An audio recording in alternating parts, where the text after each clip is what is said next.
All right, everybody, welcome back to another episode of It Is. Well, this is a special actually featured presentation of It Is What It Is. This is ABC Chat starring my friend, my homie, my business partner, just everything, Alexander Broadman. I'm so excited to be reconnected. We don't always get a chance to do an episode, but we try to come at least monthly with an episode of ABC Chat. So I have with us my friend, like I said, just amazing sales executive, ABC Chats, premier host, Alexander Brockman. If you can see, connect with him at the link below. I got his lower third together, so you connect with him. Then I'm looking forward to this episode. He has an amazing guest that he invited on this show, Eduardo Alvarez, and I'm so excited for this episode today. With that being said, I'll turn over to my friend Alex. Alex, take it away. Hey, welcome back to the ABC Chats podcast, everybody. So this is a fun show that there's been a lot of people talking about, and a lot of people that have been kind of reaching out to everybody, kind of asking some specific questions. And one of them was, can you guys talk about the difference between personal branding and corporate branding? And so Cody and I were chatting about this, and you remember, and we were like, there's really only one person that we can bring on here to talk about this.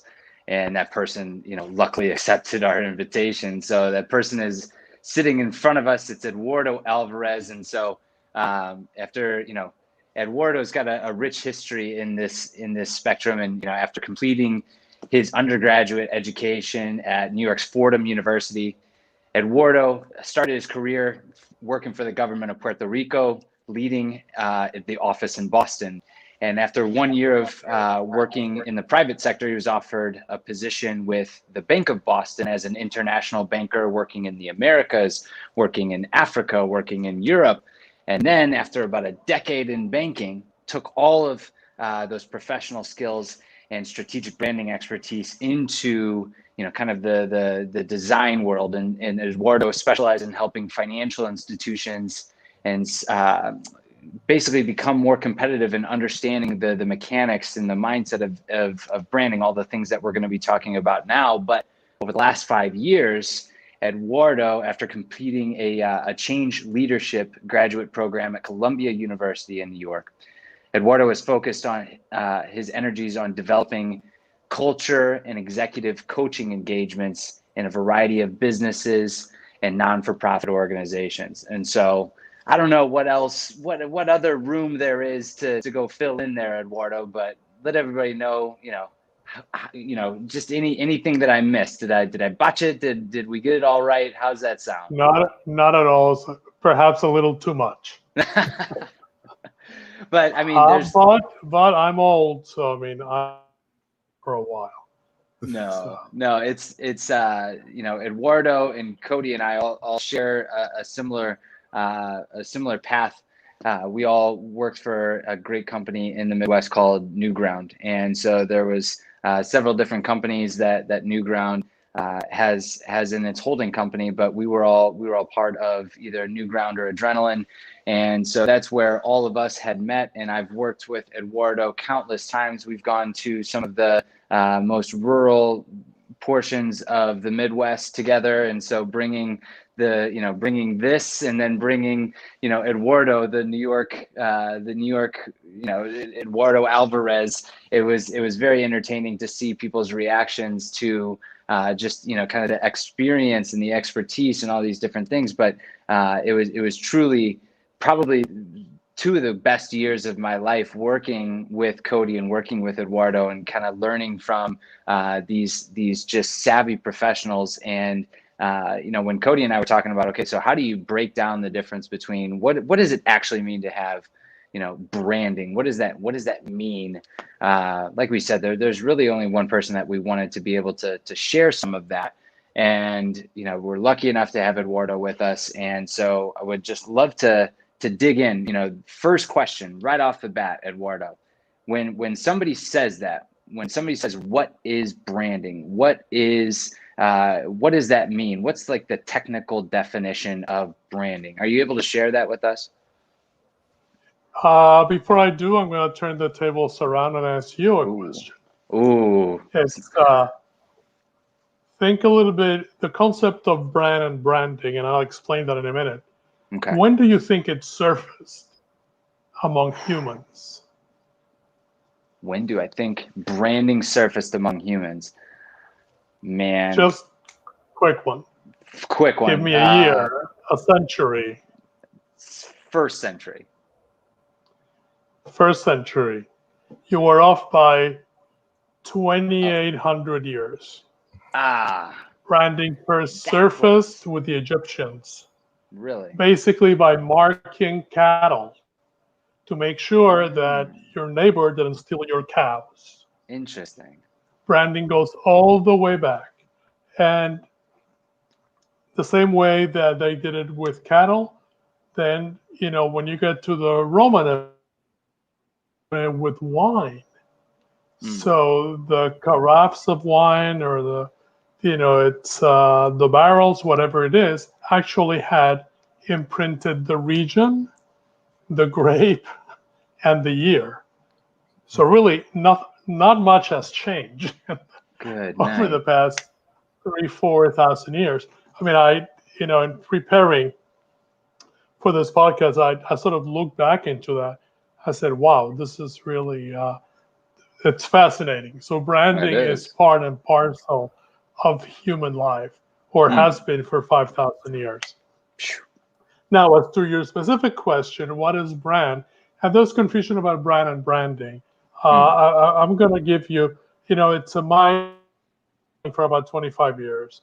And I am a believer in borrow, steal, and adapt. Because, there are, no such things as completely new ideas. Right. And, but one of my favorite branding gurus is a guy in New York that worked here for many years by the name of Alan Adamson.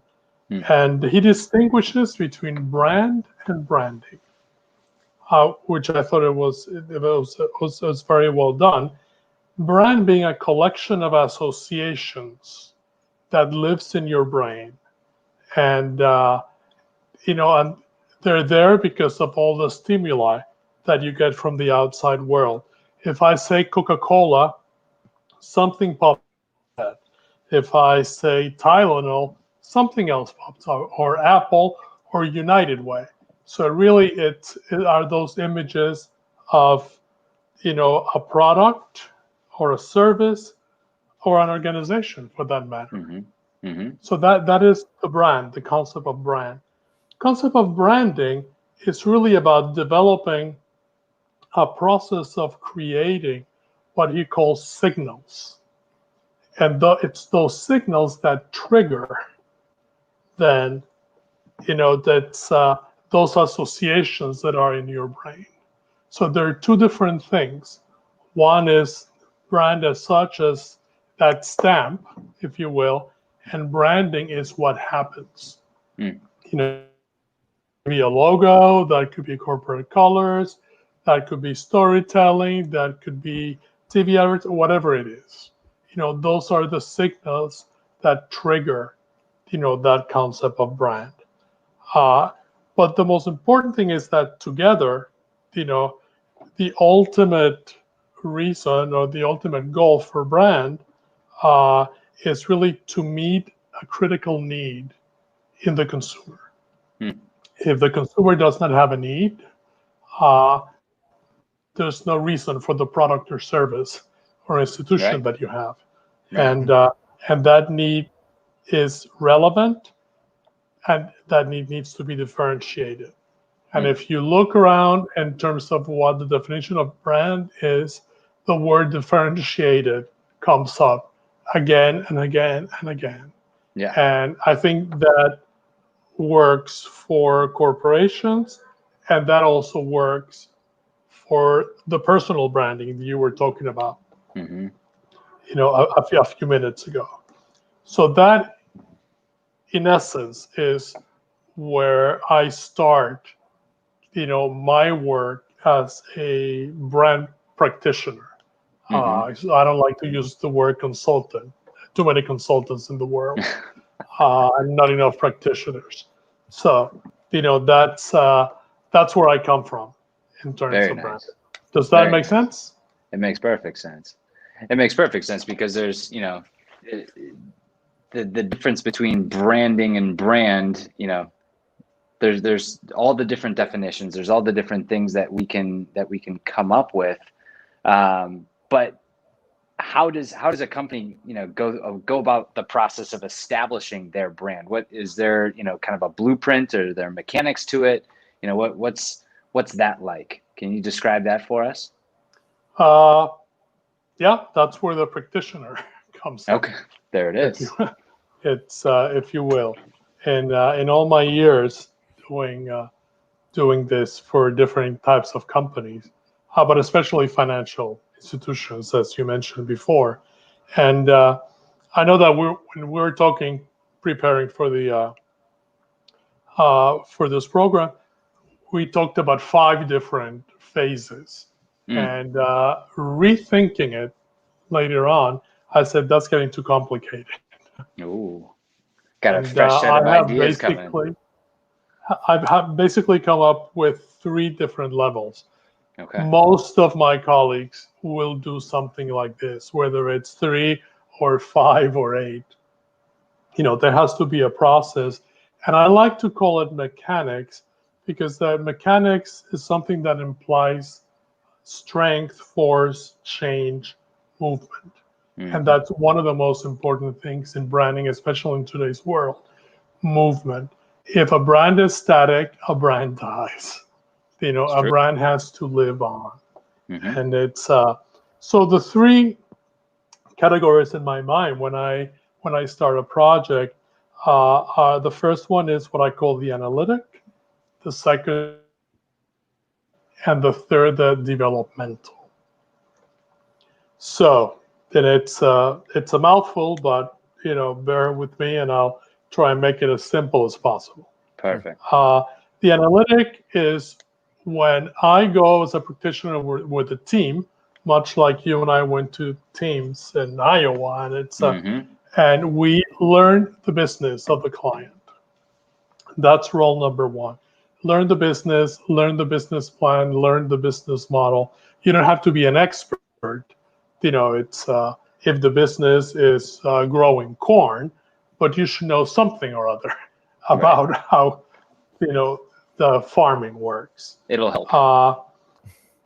It will help. So and the way to learn about the business is by taking a deep dive with the people in the company, not just the C-suite, but also with key staff members, because the C-suite will give you one perspective, the key people in the company will give you another. And sometimes it fits, which is great, and sometimes they go this way. And then you have an added problem. Right. But that's another podcast. So let's pretend that you know the business, and you like the people, and they're invested in what you're doing. Then the team goes out and does some kind of brand audit. So go out and look at what the company has, what the market has, that projects that particular brand. And again, from logos and corporate colors to different taglines to merchandising to advertising, you name it. Wherever the brand exists, you go and take a look and grab examples, take photography, go into the websites, examine the social media, because that is very, very important this day and age. So that is the first part. So we have the business model, we have the brand audit, and then the third one is about customer and market research. Got it. And that's very important, because that is the other part of the equation, is listening to what the consumer is saying, what the customer is saying about the company, but also about the industry. So you learn a great deal. Sometimes my clients have had already some kind of research done, which is great, and we take it back with us, and then we dissect it. Have to make sure that research is not more than 18 months old, because then it gets real old, because the consumer world changes very rapidly. The other thing about the market research is that we try not to get bogged down in the details. especially if you have research companies doing, you have tons of quantitative data, and that can, twist your head Mm. and, and sort of prevent you from really looking at the real insights. Mm. So that is the analytical part. Okay. The business model, the brand audit, and then the research. Got it. So that's the You take mechanics that, of kind of, yeah. yeah, and so we bring that to our company, to our shop, uh, as you will, and because that is going to be very, very instrumental in working through whatever the brand issue is going to be. The second phase is what we call the strategic. And there you start working in tandem with the client. Mm. Thing that we do, and you've seen this before, is get a group of senior people in the company and as well as the branding team and spend a day or two in some kind of an ideation session. Got it. And the ideation session, what it really does is that it examines all the data that has been collected to that point, but also gives an opportunity for the company and the team, the practitioner team, to discuss where does we want that brand to go. Mm. It's obviously in this day and age.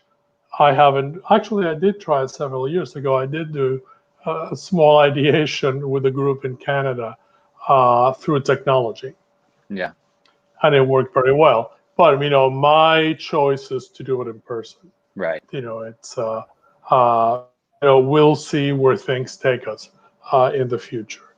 So from that ideation, all sorts of ideas will come out of that. And again, we take that back to our shop and then start doing the real thinking. And we have to come up with two basic deliverables. One has to do with what is the brand idea? Mm-hmm. What is the brand going to be? What are you going to be known for in the marketplace? It's probably the easiest way to do it. And then based on that brand idea, then we go into the brand signals, which is how do you translate that into all the things that are going to expand your brand in the marketplace. Like I mentioned before, everything from websites to social media to traditional media to brochures to whatever it is that has Everything. your imprint in. And that process you always do in tandem with the client. Years ago, we used to go back to our shops, actually, when I was in New York, and we'd disappear for 3 months, and Mm. client and said, ta-da, here it is. And Right. once in a while, it was a big failure. Why? Because you weren't listening to the people Right. that are going to be the ones responsible. Right. So I learned my lessons years ago, and working hand in hand in partnership with the client is absolutely imperative for the success of branding program. Does Absolutely. that make sense so far? Mm-hmm.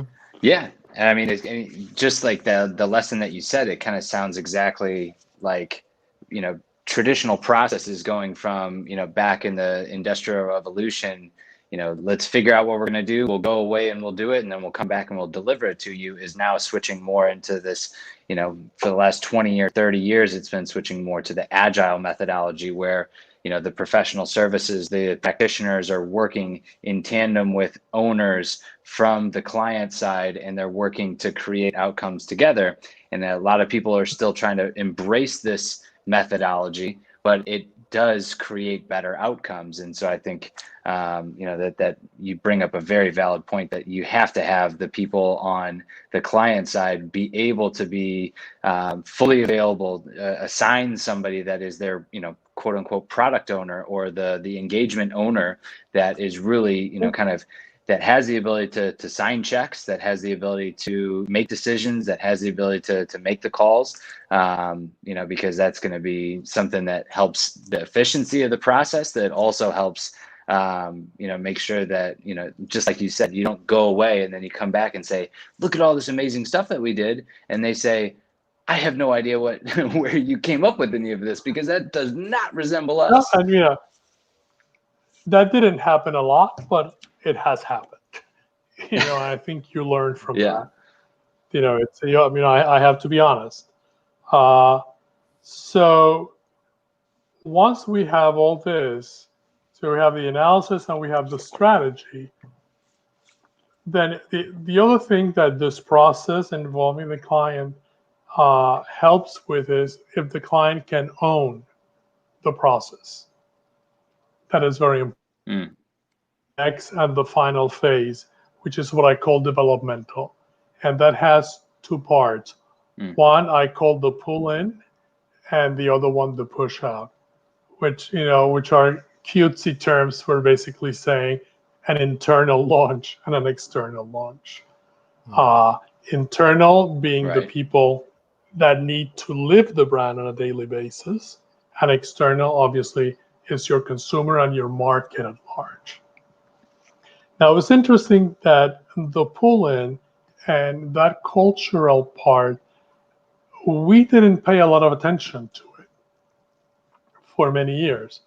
I'd say it's only in the past 5-7 years that some of the larger firms started to really pay attention to that, to the internal development of the brand, because they realized that it affects everything that happens. And ultimately, everything that happens inside a corporation is projected somehow or other, sometimes even through osmosis. It's when you walk into a place and you know that people don't feel comfortable talking to you or selling to you or whatever it is, if people are not trained, are not engaged with the brand, they will not be able to do that. So, the study of what a corporate culture is and that, internal launch and development of the brand has become one of the big things. And that was one of the reasons actually I went back to graduate school and did some studies on, organizational behavior and change management. Because at the end of the day, if you're going to keep a brand alive, you're going to have to change as time goes by. So, that is, one of the most important parts that we had missed in the past, but now I think a lot of people are taking very, very seriously. It's how do you engage the staff? It's whether it's a corporate staff or you have, plants or retail stores, whatever it is, everybody should be in many ways singing from the same hymn book here. And that's what then creates that brand culture. And a lot of the work I have been doing the past few years deals more with that and the coaching of executives to make sure that all the pieces are pulled together in creating, that internal way of doing things. That makes sense. Eduardo, let me hit you with this. You mentioned keeping the brand alive by producing activity, right? That brands cannot stay static. If you're static, you will die. Change movement, right? When we look at change movement, obviously, I think that 2020 has been one of the most external producing factors that should initiate some type of change, right? From a global pandemic into the uncovering of transparency within social activity or social justice. So how do brands, well, I guess it's a two-part question. The first part is, have brands woken up? Have they awakened to the state that they have to respond to societal factors. And then the second part is, has that awakening, if it has happened, has it been enough? And we'll start with there. I wish I had a crystal ball it's, to answer that last part of the question. But I think in looking out in the marketplace and talking to people and going to webinars and all the things we have done during the quarantine, I'm seeing certain trends. One is that, brands that take it seriously are looking at the short term, and then they're looking at the long term. The long term, and obviously they come together. But as you well said, I mean, we are in a confluence of pandemic, recession, and the whole racial justice issue, which I think it has gone up to the level of the other two. So, I mean, we have to really, contend with all three at the same time. And so companies need to come up first and foremost with messaging that is authentic and that is believable, to put out there. And then follow that with actual, acts, just simple things. I had a problem and I had to consult an orthopedic surgeon a few years back, and I go for checkups and so on. Well, now every 2 months, I get a newsletter from that practice, and the newsletter addresses actual issues of people in that, in their area of expertise, particularly because people are spending gazillion hours in front of a screen, zooming left and right, sitting instead of standing. They had never done that before. I actually read it when I get it. I said, wow, these guys are really thinking ahead of the game. Right. It's the way advertising has changed. It's more, about what people need as opposed to what people want. Because at the end of the day, the way that consumers react has changed dramatically. It's there was an article, I don't know, yesterday in the Times or the Washington Post that talked about the business in this country of gentlemen's clothing. It has been totally decimated because people don't need suits, don't need formal shirts. That's true. Need ties, don't need expensive shoes. I remember one time in my life when I was a banker, I had 10 suits, 50 red ties, 6 pairs of shoes, and I don't need any of that anymore. So, I mean, it's what some brand practitioners are calling that the go-to brands are the ones that are going to thrive in the future, the ones that offer things that you are going to need. It's for the moment, we're in a crisis, so the wants are not so important. Is that where you were going, Cody? Yeah, that makes sense. I guess the follow-up, and I know we're running out of time, the follow-up, you hit on it, talking about really creating an authentic message, and then actually having an implementation strategy that follows.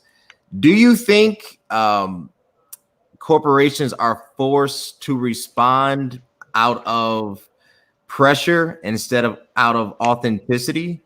And if that is the case, what therefore, or what is the solution? Should there just be a complete overhaul of the system? I mean, like, where do we start? So is it pressure to respond based off of societal external factors, or is it real authenticity? Well, hopefully, a lot of the brands are already authentic. But yeah, let's take for granted that X percent. Well, I think that X percent is going to face some serious problems in the future. It's because people see through. Consumers see more than we give them credit for, even brand practitioners like myself and my colleagues. They really can, that's why they gravitate towards certain brands. That's why they gravitate towards Southwest Airlines.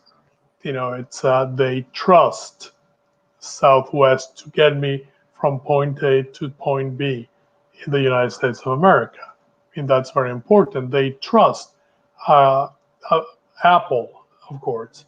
Mm-hmm. They may be, scream and yell, it's because of the pricing, or we have another iPhone, we're in the iPhone 27 and a half. But at the end of the day, they do gravitate because they know that they're authentic and they have the consumer's best interest in mind. Those companies will have to probably, twist their business models somehow, or somewhat, depending on how things move in terms of the pandemic, the economy, and some of the social issues. But it's people will see through. If a company is not authentic.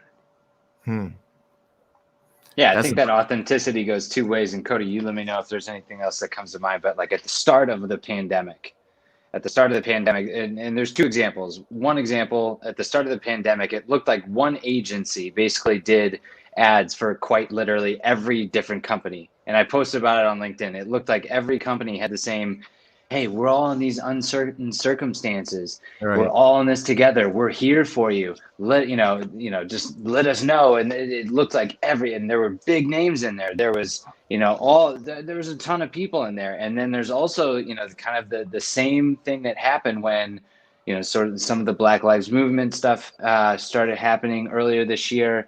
There was just similar messaging.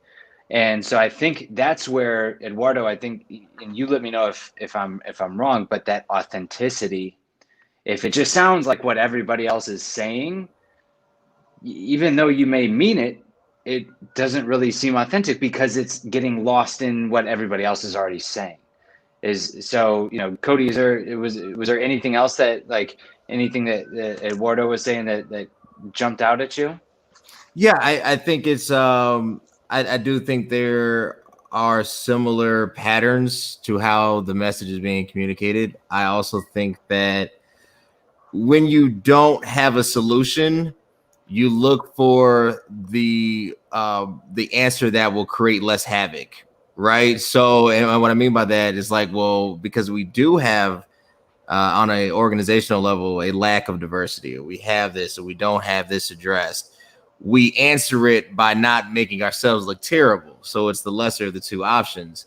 And I think that's where that similarity comes in. That same monotone voice is almost like the same Allstate guy, for every insurance company, right? Right. And I think it's obviously it's the safe way to go about it. Right. But it also shows inherent distraction and weakness. Eduardo, we'll close with this. And last question, future branding. Is this the ultimate age of disruption? Are you too big, or is it still you're too big to fail? Well, remember, we've been saying that everything is too big to fail for for decades, in one way or another. This is, I think, a more important crisis than I have seen in my lifetime. And I have been in the working world for 4 decades. I have been through recessions. I have been through 2008. This is different and has a different feel because it's not only economic, it's also health, and it's also societal. And all have come together. And I think that the companies that will succeed are the ones who can bring these together in a way that is authentic. And it will mean that you're going to have to start looking at different business models or different ways of approaching consumers. And I leave you with something that a friend of mine gave me the other day that I thought it was very, very poignant. Everybody knows, the Ford Foundation, one of the largest foundations. I think it's the second largest. They have like 13 billion in endowment and so on.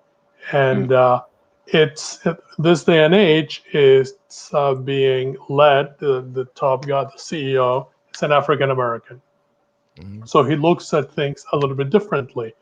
And one of the things that they have done over the past 2 months in response to the pandemic is, instead of giving money away, and taking it out of the earnings of, the money they already have in the bank, they went out, and for the first time, this is a social agency, by the way, this is a nonprofit. They raised $1 billion in bonds. They issued a bond for $1 billion called a social bond to utilize that money to deal with COVID, Black Lives Matter, and the economic. That is twisting a business model around. Absolutely. And I haven't been able to stop thinking about, I'm sure there was a lot of thinking and, it's brainstorming or whatever it was, but they're doing something completely different that has immediate effect on what is happening today. Now, let's see whether our corporate friends can match things like that. That's impressive. Awesome. Well, look, we appreciate it. This has been an amazing episode. Eduardo, where can they connect with you? What are you doing? What am I doing? Doing executive coaching and some consulting, but mostly executive coaching, and especially around the areas of corporate culture. It's working with a lot of C-suite type personalities, which is always interesting. And even more interesting is because of communications and technology. I've had clients in Africa, I've had clients in Europe, I have clients in South America, as well as here in New York, which makes it not only diverse, but much more interesting and a rich mix of people, especially in the day and age that we're in. Right. And your travel expenses are way down. Right. Way down. I was gonna have mention not today. been on a plane. You won't get in trouble from any controllers. I'll leave it at that. That's right. Right. Alex, where can they connect with you? What are you doing, man? You know that pretty much the best place to find me is on LinkedIn. So it's LinkedIn A Brockman or Alex Brockman at CSG. That's pretty much where I spend the vast majority of my day is connecting with people and engaging in conversations and building a network on LinkedIn. Awesome. Look, connect with these amazing gentlemen. My friend Alex, connect with Eduardo. These guys are really subject matter professionals in their field. Hit them up on LinkedIn. That's the easiest way to connect with them. Thursday, have an amazing episode really dealing with sports and their reaction to social justice surrounding the shooting of Jacob Blake. I have Terry Cummings coming on, ex-Milwaukee Bucks player. I have waiting on Kendall Gill to let me know yay or nay, but I'm just throwing them out there now. At Will Gill, he's a podcast hosted on Chicago Sports Next. Just a few. I also have the chaplain or former chaplain for the Chicago Bulls. So I'm looking forward to it. It's going to be amazing. Connect with my friends. Until next time, guys. Thanks. Thank you.